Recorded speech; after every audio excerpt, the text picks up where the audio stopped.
Over the past weekend, I was able to attend a Pokemon League Challenge. What was notable about this League Challenge is it was my first Pokemon TCG event back in 3 years. So I wanted to play a consistent deck. Even though this is a more casual event, there are still championship points and packs on the line. So after a little stress and deliberating, I opted to go with this Hisuian Goodra V LOR. Hisuian Goodra V LOR just has very balanced matchups, not really taking too many bad L's to anything. I went with a very simplistic list. The only sort of techie cards I brought in my list were a Starmie V and a Sky Seal Stone. The Sky Seal Stone sort of has a multifaceted purpose. I expected a lot of Mew VMAX decks, but putting the Sky Seal Stone on your Drapion basically makes Mew an auto win. And the Starmie is in there to give us a way to one-shot a Duraludon or a Giratina in those RC matchups, which are normally pretty tough for a Goodra player. I did not encounter any. There was no one in the room playing Duraludon, and there was only a couple Mews. So in hindsight, this was unnecessary and a bit excessive. And I think this tech combo only really works in best of one because Starmie is just very easy to play around, where your opponent can just like put only 4 energies or 5 energies in play, and then you can't it's best pulled off with the element of surprise. When that element is gone, like even an open list online tournament, it wouldn't be very effective. I did have to cut a third Nest Ball, which I wasn't super pleased about to fit my extra cards, but I did really like the 6 Water Energies and 2 Melonies, just having the max consistency to hit the Rolling Iron. Also, Lumineon did bail me out a couple times throughout the tournament, so I was very happy with the list overall. If you want to try it out yourself, I'll have the links in the description below. And now I'm going to go over my matches from the tournament and then some post-tournament reflections. The first round, I matched up against a Palkia Ice Rider player, and this person was obviously fairly new. I think they probably had just upgraded the Battle Arena deck slightly, which is definitely a very solid starting point for a competitive deck. But they did make some suboptimal bench Pokemon, like they Battle VIP Pass for a Drapion on the very first turn. They didn't promote their Empoleon off an Escape Rope, but I was able to get turn 3 Rolling Iron.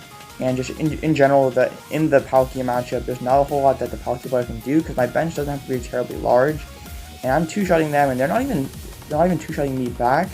So this matchup is fairly cut and dry normally, and my opponent benching like Drapion, not slowing me down with Empoleon, definitely made things easier. And also my opponent just generally had a very poor hand. They didn't have much going on at all.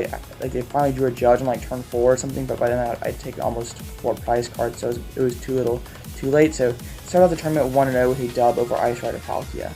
So round 2, I got bumped up all the way to table 1, and I was facing a Gardevoir EX player. And this matchup I was definitely sort of concerned about because like they can pile a ton of energies on a Zacian and just like start one-shotting me, putting very heavy damage on the board, and things can start to get rough fairly quickly. But fortunately for me, I did win the coin flip, and I had a fairly strong first turn, and then I believe I got, then on my second turn I used a Spit Innocently to knock out their Mew from Celebrations, and then they didn't have any rare candy or any way to attack me. They just ended up ending their turn with a Roar of the Sword. And I got up to 7 the Lost Zone and was able to use Mirage Shuriken on my Radiant Greninja to take out 2 Kirlias, and at that point they had no other Gardevoirs on the board, no Kirlias, no Gardevoirs, no Ralts. So they were really far behind. They didn't even have enough energy on their Zacian to knock out my Radiant Greninja. So then I just, they benched another Ralts, I used my Shuriken and knocked it out, and I put 90 on a Zacian, and at that point I was down to 2 prize cards. So even though they were able to use Storm Slash to knock out my Radiant Greninja back, I was just able to swoop in with the Rolling Iron to close out the game. So I don't think my opponent was running Manaphy, which definitely made the matchup extremely easy, and my quick start definitely helped out too. So now we're up to 2-0 after the dub over Gardevoir. So in round 3, I was facing my good buddy Liam, and he was playing Arceus Giratina. So this was the matchup I specifically tagged Starmie for, and this was an ugly game from the very beginning. I believe he won the coin flip and of course opted to go first. All he had was like Arceus attach, Bidoof pass. Then my turn, my hand was atrocious. I opened with Goodra, I had Starmie, a couple energies, a few switching cards, and a Hisuian Heavy Ball. So I needed this Hisuian I needed a Greninja, a Comfey, Lumineon, just one of those cards to be prized. Top deck didn't help me out, so I slammed on that Hisuian Heavy Ball, and thank goodness Lumineon was prized. So then I was able to Luminous Sign. The Colress gave me nothing. The only way I could find a Comfey or any sort of draw support was off an Ultra Ball off the Colress. I had to lost in like a Beach Court and like some energy. Like it was a really awkward course. I had like 3 energies, a Beach Court, and an Ultra Ball if I remember correctly. So Then I switched back into the Comfey. I think I found like another Comfey outfit or something if it was really bad. And then I benched it, touched the Goodra, passed. Then he responds back with attach to his Arceus Gust Power Edge on my Goodra. So I was able to evolve into Goodra VSTAR, but I have no switching cards in my hand. So I'm basically praying that my opponent doesn't have, like if they have Arceus VSTAR off the top, I'm probably screwed. But sure enough, they just swing with Power Edge again, so I do top deck a switching card, so I'm able to switch back into my Goodra. I flower selecting, but I didn't find anything worthwhile. I didn't find an energy or anything to attach to my Goodra, so I just used Moisture Star and swing it back over to Liam. And he didn't have anything again. Like, this was such a pathetic game. I had to, I've had to loss zone one of my bosses already. I used a boss on his Bidoof just to try to buy some time, but he had nothing. He might have mentioned his Squabit and used Nest Dash, but it didn't find him anything. So then he just has his third boss orders to gust up my Goodra and hit it again. So, and then off the top deck, I ripped Melony. So then I discarded a Water earlier off an Ultra Ball. I Melony to my Goodra, and then off the Melony I hit my one of Belt and an Energy to knock out his Arceus V. So he has nothing, and if I don't hit my one of Belts off that, I'm still probably in a solid position because I can still Rolling Iron, but things would have been pretty dicey still, especially if he could have found a Arceus VSTAR, just some way to get going. So as soon as I dropped the Choice Belts, he immediately scooped. We had a good laugh about it. It was a very funny game. Definitely one of the reasons I love Pokemon, because of silly games like that. We played a second game just for fun, and I was able to pull off the Starmie play, which of course didn't count, but it's a very funny game. So we're up to 3-0 with the win over Arctina. So going into round 4, I'm up against a Gardevoir EX player, and at this point I am the only 3-0. I got down paired to a 2-1, so as long as I win this game, I will be in sole possession of first place and win the tournament. So I had a very strong start this game. I went first, got a couple flower selectings, a Goodra V with an attachment on it, all as well. And then my opponent had a very strong first turn themselves. They got down 2 or 3 Ralts, a couple energies down with a Radiant Greninja. So both of us were setting up pretty well. I got 4 into the lost zone, and I spit it innocently to knock out a Ralts on my second turn. They did not find any Gardevoirs. They did find a couple Kirlias to Refinement and get going, but no Rare Candy Gardevoir.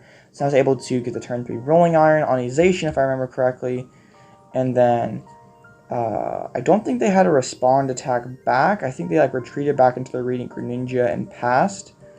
And then I was able to use a Moonlight Shuriken and take out 2 of their Kirlias, so that then they only had a Gardevoir EX in play. And after that, yeah, I had one Zacian in the discard pile, and the other one had, I think I knocked out with a Choice Belt Goodra earlier on, so he had to play a Miriam, and then it was just like, I was already too far ahead.